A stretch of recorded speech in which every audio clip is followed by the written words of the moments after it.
बड़े गुस्से में घर से चला आया। इतना गुस्सा था कि गलती से पापा के ही जूते पहन के निकल आया। मैं आज बस घर छोड़ दूंगा और तभी लौटूंगा जब बहुत बड़ा आदमी बन जाऊंगा, ये मैंने ठान ली थी। जब मोटरसाइकिल नहीं दिलवा सकते थे तो क्यों इंजीनियर बनाने के सपने देखते हैं। आज मैं पापा का पर्स भी उठा लाया था, जिसे किसी को हाथ तक न लगाने देते थे। मुझे पता है इस पर्स में जरूर पैसों के हिसाब की डायरी होगी। आखिर पता तो चले कि कितना माल छुपाया है माँ से भी, इसीलिए हाथ नहीं लगाने देते थे शायद। जैसे ही मैं कच्चे रास्ते से सड़क पर आया, मुझे लगा जूतों में कुछ चुभ रहा है। मैंने जूता निकाल कर देखा तो मेरी एड़ी से थोड़ा सा खून रिस रहा था। जूते की कोई कील निकली हुई थी शायद। दर्द तो हुआ पर गुस्सा बहुत था और मुझे जाना ही था घर छोड़कर। जैसे ही कुछ दूर चला, मुझे पाँव में गीला गीला लगा। सड़क पर पानी बिखरा पड़ा था। पाँव उठा के देखा तो जूते का तला टूटा हुआ था। जैसे तैसे लंगड़ा कर बस स्टॉप पहुंचा।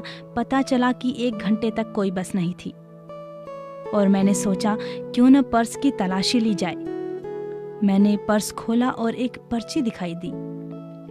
लिखा था कि लैपटॉप के लिए 40,000 उधार लिए, पर लैपटॉप तो घर में मेरे पास है।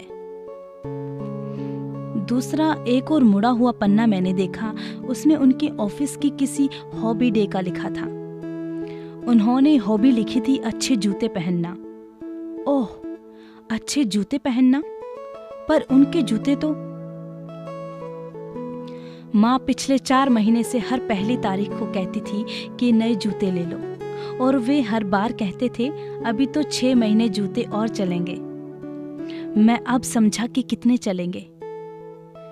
तीसरी पर्ची, पुराना स्कूटर दीजिए, एक्सचेंज में नई मोटरसाइकिल ले लीजिए।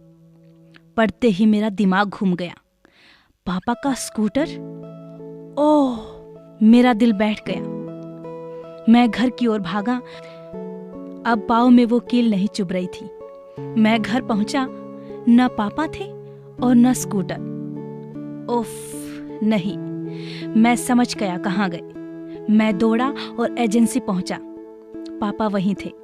मैंने उनको गले से लगा लिया और आंसुओं से उनका कंधा भिगो दिया।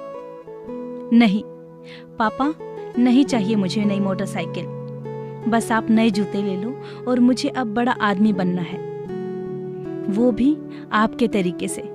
दोस्तों, माँ एक ऐसी बैंक है जहाँ आप हर भावना और दुख जमा कर सकते हैं। और पापा एक ऐसा क्रेडिट कार्ड है जिनके पास बैलेंस न होते हुए भी हमारे सपने पूरे करने की कोशिश करते हैं।